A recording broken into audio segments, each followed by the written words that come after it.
लोग को मालूम है। जो लोग हाथ नहीं उठाए थे, यूज़ नहीं करते, बल्कि वो लोग को भी मालूम है।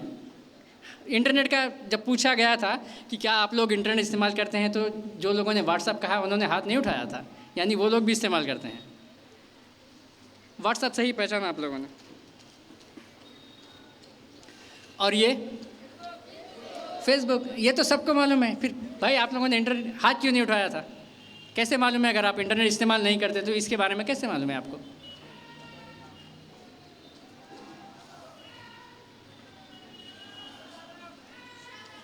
और ये इंस्टाग्राम, यूथ पूरे सबको मालूम है, बच्चों को सबको पता है कि ये इंस्टाग्राम है। ये यानी फ़ोटो लिया और इंस्टाग्राम पे डालना है। कहीं पर गए तो उसका मज़ा लेने के बजाय, हाँ, कहीं पर गए, कोई प्लेस के पर गए, कहीं पर कोई होटल में खाने गए तो वहाँ पर खाने का मज़ा लेने के बजाय पहले उसके साथ सेल्फी लेना ज़रूरी है कि नहीं? कहीं पर गए, किसी प्लेस को विज़िट किया गया तो वहाँ पर जाने से ज़्यादा इम्पॉर्टेंट हमारे लिए ये हो चुका है कि हम वहाँ गए थे, इसका प्रूफ हम लोगों को दें, फेसबुक पर डालें। इसीलिए इंस्टाग्राम सबको पसंद है।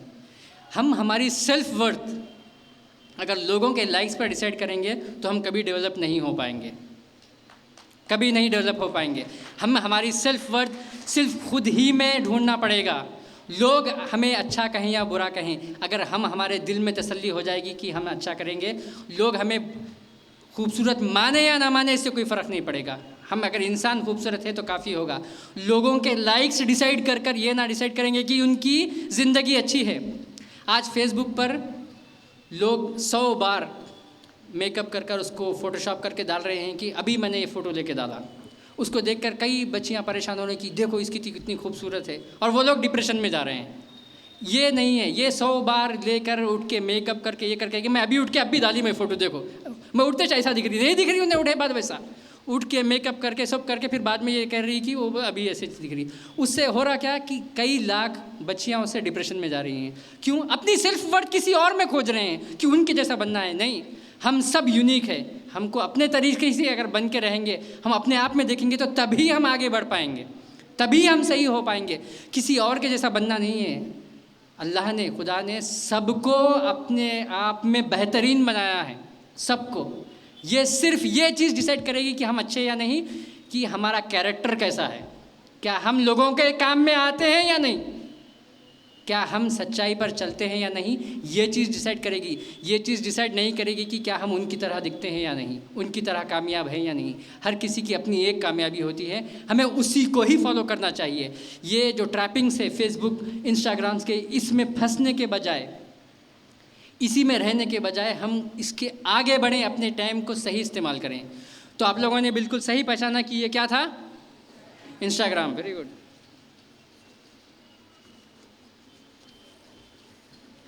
ये क्या है? Twitter, right.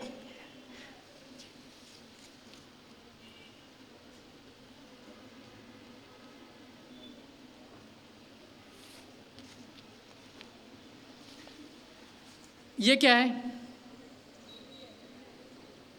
कोई एक भी बता सकता है कि ये किस वेबसाइट है, कि किस लिए काम में आती है? एक भी? अब तक आप लोगों ने, सब लोगों ने सही जवाब दिए। कोई नहीं बता पाएगा? कोई भी नहीं? कोई नहीं, ठीक।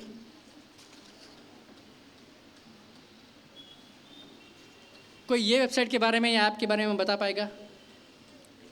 कोई एक ऑडियंस में से कोई एक? कोई भी नहीं?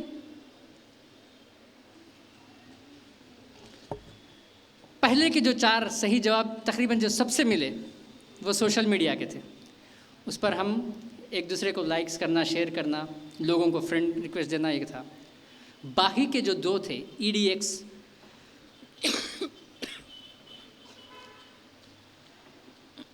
सॉरी,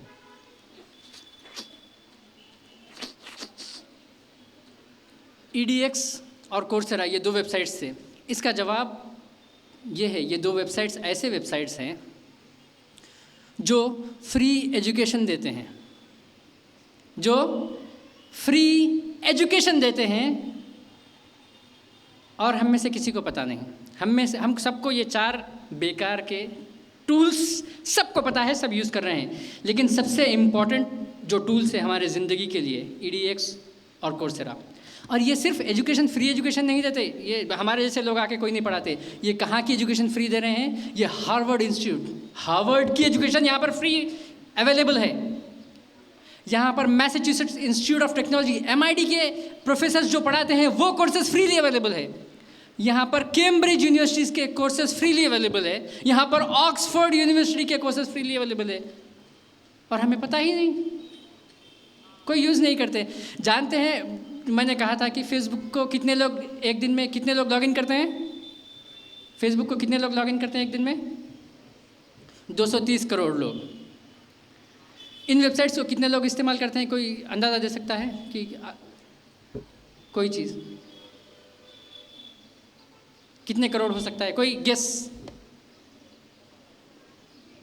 हाँ, सॉरी,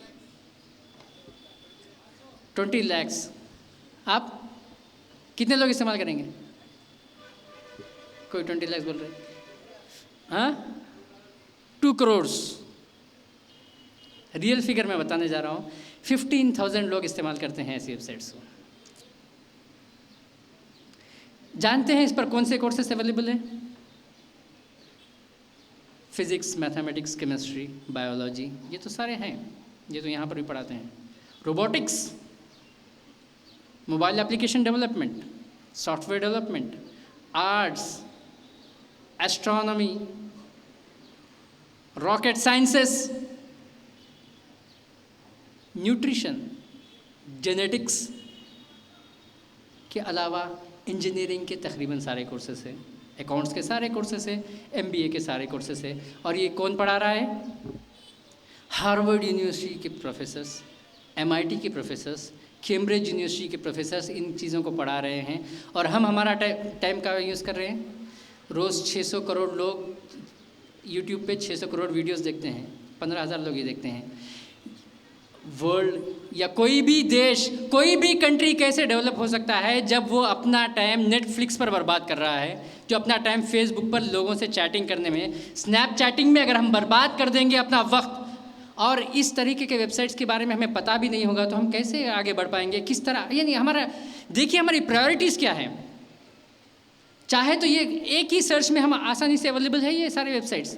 हमने कई टाइप के सर्चेस किए हैं। आज गूगल में जो सर्चेस आते हैं, MSNBC की रिपोर्ट कहती है कि 98% ऑफ सर्चेस, गूगल सर्चेस, हर साल, हर दिन more than 500 crore searches are made on Google. हर रोज़ 500 करोड़ सर्च होते हैं गूगल पे, उसमें से 400 करोड़ के लगभग जो सर्चेस है वो इलीगल होते हैं, वो गलत चीज़, वो बेकार का मटेरियल ढूंढने के लिए ही इस्तेमाल किया जाता है। वो सब बेकार, कोई फ़ायदेमंद चीज़ नहीं ढूंढते। ढूंढ कौन रहे हैं? हम ही लोग।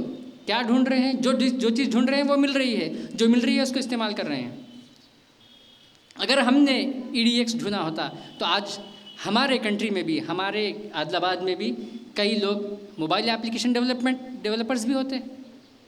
इसमें जापानीज़ के कोर्सेस, अगर आपको जापानीज़ सीखना है तो फ्री है, फ्रीली अवेलेबल है। आपको चाइनीज़ सीखना है, फ्रीली अवेलेबल है। जर्मन सीखना है, फ्रीली अवेलेबल है। आपको जो लैंग्वेज सीखना है, अरबिक सीखना है, फ्रीली अवेलेबल है। लेकिन हम जाते नहीं, हम सीखते नहीं। क्यों? हम अपना वक्त नेटफ्लिक्स और फेसबुकिंग, यूट्यूबिंग और गंद में बर्बाद कर रहे हैं, वेस्ट चीज़ों में बर्बाद कर रहे हैं। इसीलिए क्या ये अफसोस की बात नहीं है कि ऐसे वेबसाइट्स भी हम नहीं जानते जो हमारे बच्चों के लिए इतना इम्पोर्टेंट है? तो किस तरह हम अपने बच्चों को भी गाइड कर पाएंगे कि वो ऐसे वेबसाइट्स इस्तेमाल करेंगे? इंटरनेट के काफ़ी सारे चैलेंजेस हैं, उसमें से एक है एडिक्शन। कि आज United Nations of Health Organization UNHO ने इंटरनेट एडिक्शन को एक बीमारी की तरह रिकॉग्नाइज़ किया है। जैसे ड्रग्स का एडिक्शन होता है, जैसे अल्कोहल, शराब का एडिक्शन होता है, वैसे ही इंटरनेट भी एक एडिक्शन बन चुका है। आज इंटरनेट एक एडिक्शन बन चुका है हमारे लिए, बच्चों के लिए। और UNHO ने इस बात को तस्लीम किया है और इसे एक बीमारी की रूप में इसको रिकॉग्नाइज़ किया है कि ये एक बीमारी है। ये बीमारी हमको है या नहीं, ये कैसे देखेंगे हम?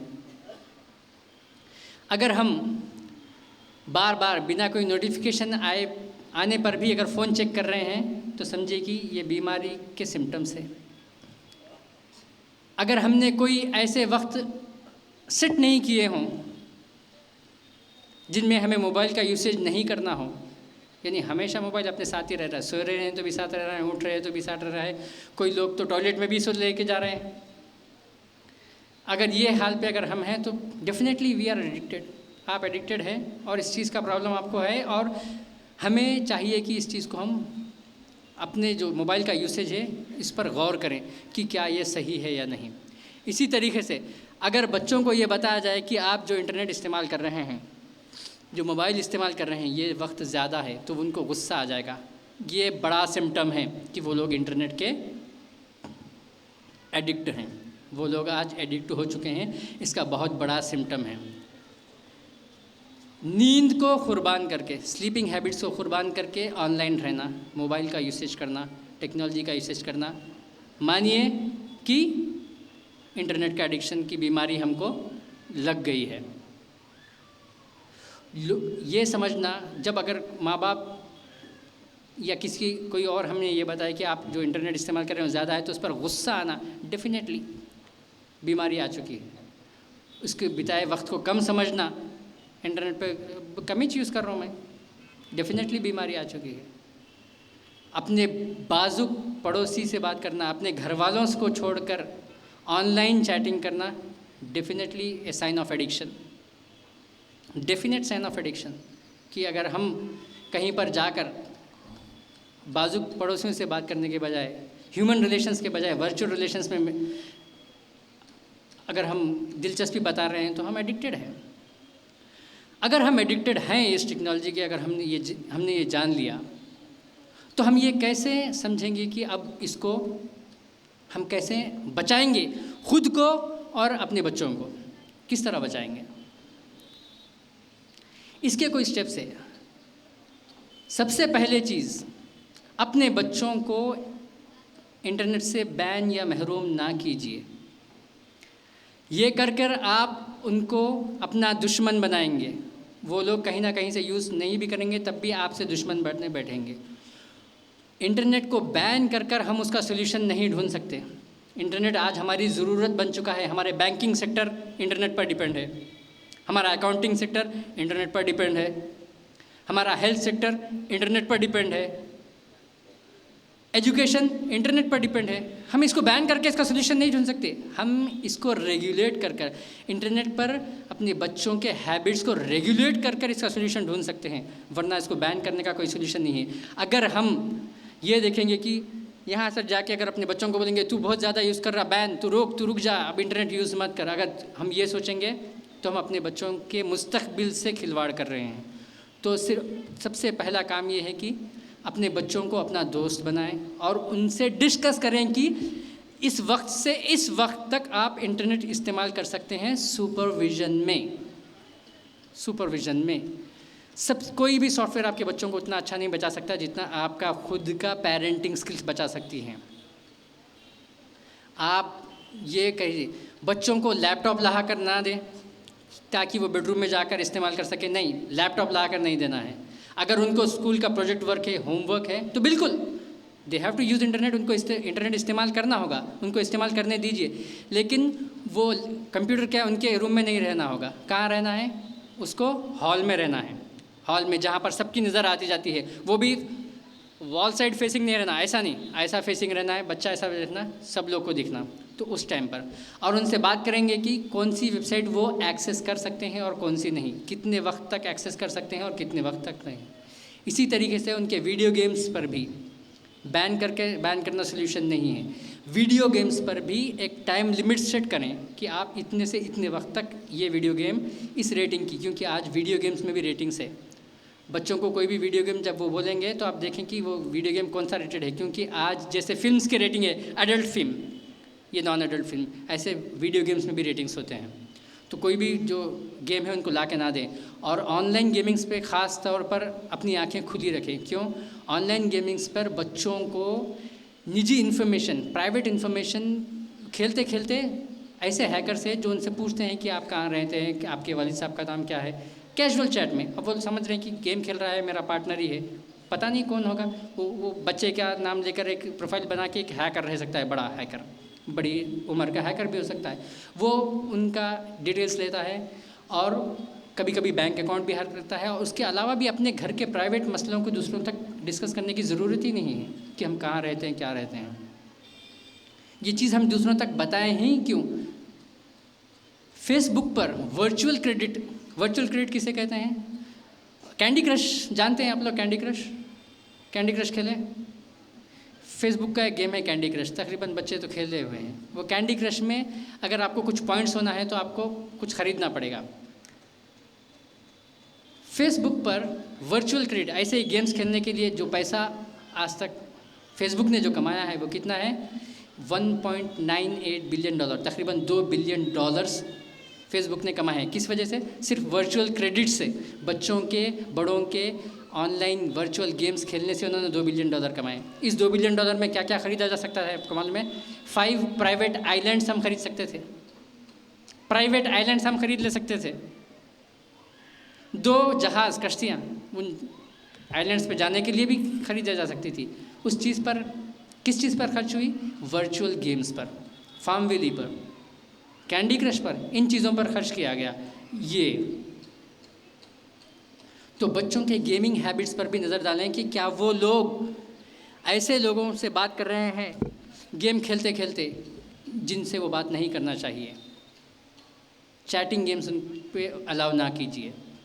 ऐसे ही बच्चों के फेसबुक फ्रेंड लिस्ट को भी देखिए। एक तो बच्चों को फेसबुक पर आना ही नहीं चाहिए। 13 साल से कम उम्र के जो बच्चों को फेसबुक अलाउ ही नहीं करता, लेकिन उसके बावजूद भी फेसबुक खुद कहता है कि पेरेंट्स ही उनके अकाउंट्स बना कर देते हैं। आज 4 या 5 साल के बच्चों के भी फेसबुक के अकाउंट्स हैं और 10-12 साल के बच्चों की तो बहुत ज़्यादा है, दोस्तों के साथ है। उनके फेसबुक के फ्रेंड्स लिस्ट में कौन कौन लोग हैं उनको चेक करें। अगर वो लोग किसी अनजान शख्स से बात कर रहे हैं तो उनको ये बताएं कि ये सेफ़ नहीं है, ये ठीक नहीं है, इस पर रोक लगाइए। ख़ास करके लाइव लोकेशन शेयरिंग जो स्नैपचैट और दीगर जो ऐप्स दे रहे हैं, उस चीज़ पर कंट्रोल कीजिए। लोकेशन, ख़ास करके लोकेशन ऑफ कीजिए। लोकेशन का ऑन रखना हमारे लिए ज़रूरी नहीं है। लोकेशन क्या करता है? हम कहाँ रहते हैं, किस रूम में हैं, ये तक शेयर हो सकता है। हमने ये ऐसे व्हाट्सएप मैसेजेस तो बहुत फॉरवर्ड किए कि आपके शहर में बच्चे पकड़ने वाली गैंग घूम रही है, अपने बच्चों को बचाएं। कभी हमने ये सोचा है कि आपके बच्चे खुद ये बता रहे हैं कि मैं फ़लाँ जगह पर, फ़लाँ महल्ले में, फ़लाँ बेडरूम में बैठ के हूँ, लोकेशन शेयर कर रहे हैं। कभी इस पर ध्यान दिया है? सेफ्टी अगर मेजर्स लेना है तो फेक व्हाट्सएप फॉरवर्ड से नहीं, एक्चुअल कॉन्क्रीट स्टेप्स लेने से ही होंगे।